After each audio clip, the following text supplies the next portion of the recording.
اور بیجاپور اور گولکنڈہ کا فتح تو کر لیا، لیکن اس 25 سال اپنی فوج کو ادھر لگائے رکھا، اس سے فوج کمزور ہوئی اور عوام کے اندر جو تھے ایک انریسٹ کریٹ ہوا۔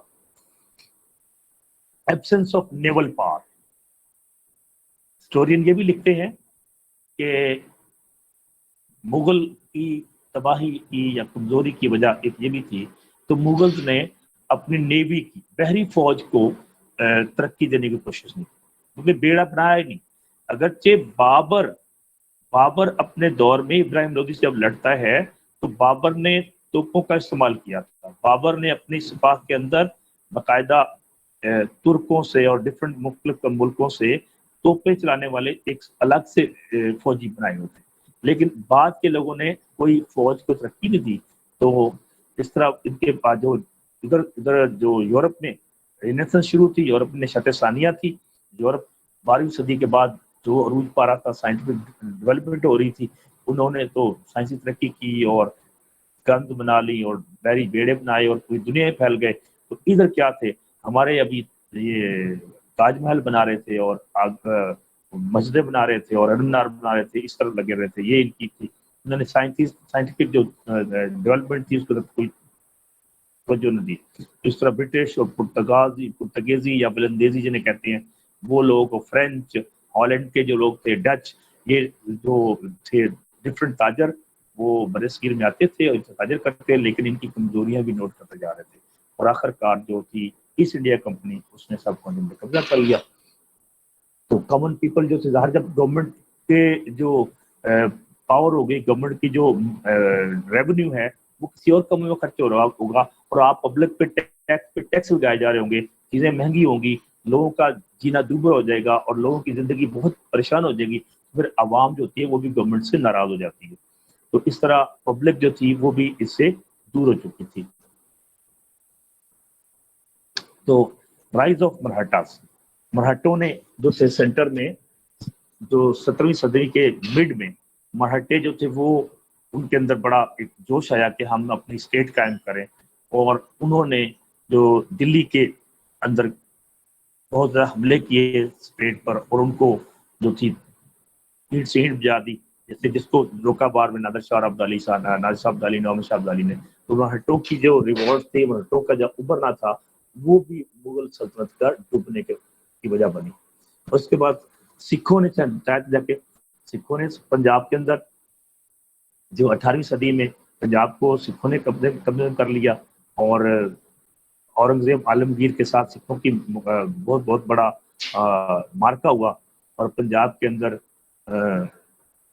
جندرا سنگھ اور اس طرح فرق شاہر کے دور میں، اور بندر بہادر جو سکھ تھا، اس طرح سرہندی کو قتل کیا، ان کے وزیروں کو قتل کر دیا سکھوں نے مختلف گورنروں کو قتل کر دیا، اور سکھوں نے پنجاب کو آزاد کر لیا، اور پنجاب کے سکھوں نے گورنمنٹ قائم کر لی پورے پنجاب اس کو کہاں تھا، پشاور سے لے کر کشمیر تک، یہ جو مری اور اس سے اوپر کشمیر تک، یہ سارے پنجاب کا ایریا تھا، اور پنجاب سکھوں کی حکمرانی تھی اس پر۔ تو اس طرح ہندوؤں کو بھی اپنی جو ریلیجس رینیسانس کا خیال آ گیا کہ ہم اپنی جو سلطنتیں قائم کریں۔ جب سینٹر کمزور ہوتا ہے تو ہر طرف جو ہے نا وہ پھر آوازیں اٹھتی ہیں، جس طرح آج کل دیکھا نا عمران گورنمنٹ تھوڑی سی کمزور ہوئی ہے، تو اپنے ہی ساتھی جہانگیر ترین اور اس کے گروپ نے کہہ دیا جناب کہ آپ ہمارے خلاف کیسز اگر نہ روکے گئے تو ہم آپ کو ووٹ نہیں دیں گے۔ آپ تو سیٹل گورنمنٹ ہے، ڈیموکریٹک سسٹم ہے، لیکن اس سسٹم کو بھی لوگ ایکسپلائٹ کرتے ہیں۔ اسی طرح جب سسٹم کمزور ہوتا ہے، سینٹر کمزور ہوتا ہے، تو جو ہندو جو تھے وہ بھی انہوں نے اپنی روائول کا سونا شروع کر دیا، اور جزیہ دینا بند کر دیا، ٹیکس دینے بند کر دیے، اور ماورا ایک اسٹیٹ تھی، ماورا اور مارور دونوں اسٹیٹ کے جو تھے راجپوت ہندو راجے، انہوں نے مسلمانوں کے خلاف جو تھی وہ قاعدہ محاذ قائم کر دیا اور ٹیکس دینا بند کر دیے۔ اور جو اینڈ ہے وہ ہوتا ہے اس سلطنت کی تباہی اور بربادی کی وجہ بنتی ہے، ان کو جیسے بتایا تھا میں نے کہ جب علم سے قومیں پیچھے ہٹ جاتی ہیں اور ترقی سے پیچھے ہٹ جاتی ہیں تو وہ قومیں تباہ ہو جاتی ہیں۔ حدیث بھی ہے کہ کیا جاننے والے اور قرآن پاک کی آیت ہے کہ جاننے والے اور بے علم برابر ہو سکتے ہیں، کبھی نہیں ہو سکتے.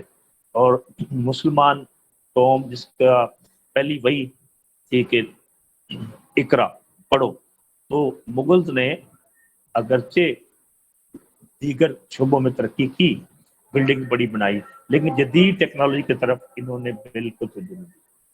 تو ادھر یورپ میں نت نئی ایجادات ہو رہی تھی اور ترقیاں ہو رہی تھی، چھاپا خانہ بن رہے تھے اور بکس چھپ جا رہی تھی اور نئی نئی ایجادات ہو رہی تھی، سائنسی ڈیولپمنٹ ہو رہی تھی. انہوں نے مذہب کو 12ویں صدی میں خیرباد کر دیا تھا اور سائنٹیفک جو ڈیولپمنٹ کی طرف عروج تھا، وہاں پہ اسٹینفورڈ، بریڈ فورڈ اور آکسفورڈ یونیورسٹیوں کی بنیادیں رکھی جا رہی تھی.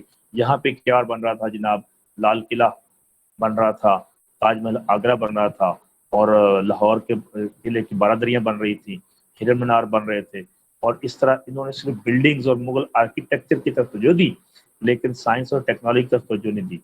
تو اس طرح جو وہ ہوا کہ جو ایک کمپنی ایسٹ انڈیا کمپنی بن کے آئی تھی ان سے ٹریڈ کرنے کے لیے، جو بادشاہ کے آگے جھک کر جن کے جو ایمبیسڈر تھا پہلا، تو سر اپنا کیا نام تھا، جیمز کا ایمبیسڈر تھا، اس نے جھک کے اپنا ایک عہد نامہ یا ایک درخواست کی تھی کہ جناب ہمیں اپنے ملک سے تجارت کرنے کی اجازت دی جائے اور ہم نے آپ کے ساحلوں پر ہمیں کچھ جگہ دے دی جائے تاکہ ہم اپنے بنا لیں یہاں پہ سٹور اور بڑے گراؤنڈ اپنا ویئر ہاؤس بنا لیں.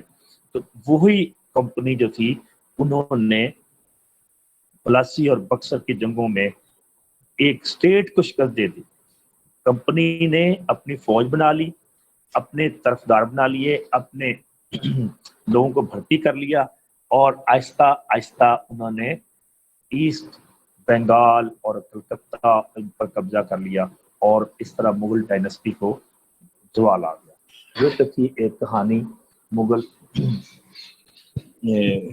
بادشاہوں کی. تو اس کے جو مغل کا غروب ہو رہا تھا سورج، اور ادھر سے انگریزوں کی جو سورج شروع ہو رہا تھا. Advent of Europeans like Portuguese and English is an event of great significance in Muslim rule. The Portuguese and British, the English East India Company came in disguise of traders, but developed factories and forts, which ultimately became a center of their subversive activities.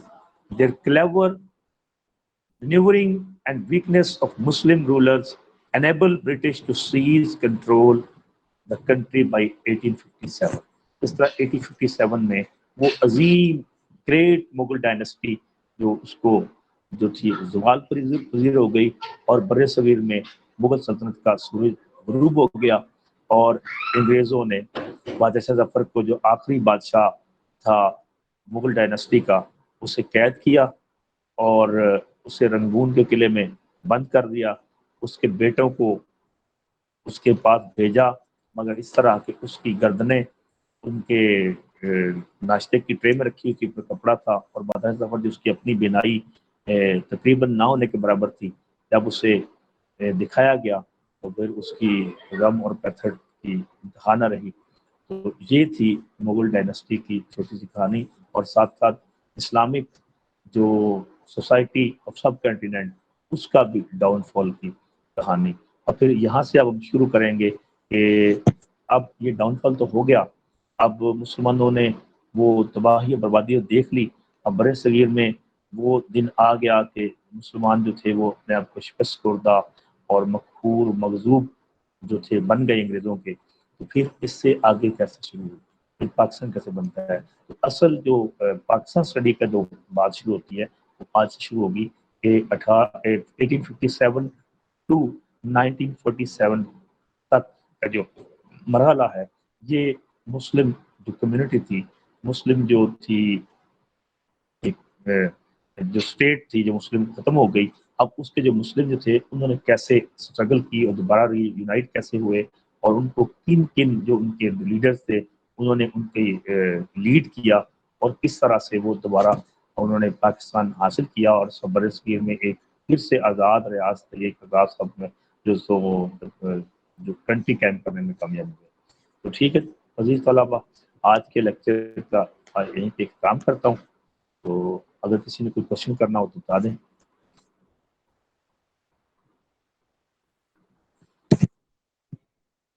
عزیز طلبہ، dear students, okay. اچھا یہ جو ہے سر نا ایک جی جی ایک سر question ہے لیکن وہ احمد ذرا جی جی جی بولے، احمد بول رہے سر آپ کا واٹس ایپ نمبر نہیں مل سکتا؟ ایک کوشچن ہے ہسٹری سے ریلیٹڈ ہی ہے، وہ میں نے کرنا چاہ رہا تھا آپ سے ہیں. مل سکتا ہے پرسنلی. کر سک لکھ لیں. سر ایک منٹ سر. یس سر لکھوا دوں. 03 0322 یس سر 4351 یس سر 451 451 آخر میں پھر 451. شکریہ سر. Thank you. تو تھینک جی یو بیٹا، سر. Any other question? کوئی اور اسٹوڈنٹ کو کوشچن ہے؟ یہ میں یہ دونوں جو میری جو میں نے assignment بنائی ہے، آپ کی پریزنٹیشن ہے، پریزنٹیشن ہی پورے کوشچن ہے. دونوں جو باتیں کی ہیں دونوں کوشچن آپ کو میں مس سدرا کو یا اسٹوڈنٹ کو جو میرے پاس ہیڈر کا نمبر ہے اس سے میں ریورٹ کروا دوں گا شام کو پوسٹ. کیونکہ یہ لیپ ٹاپ میں آپ دیکھ کہ میں کیسے اپنے پروجیکٹ کو لے کے آؤں پی ڈی ایف بنا کے، تو ایک دو لوں گا ٹھیک ہے. اللہ حافظ.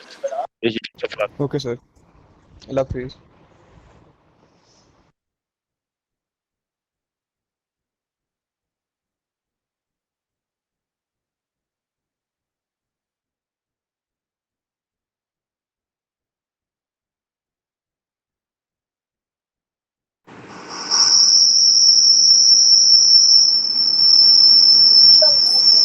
ہیلو علی، یار سر سے پوچھا تھا کٹپا نے باہوبلی کو کیوں مارا؟ یار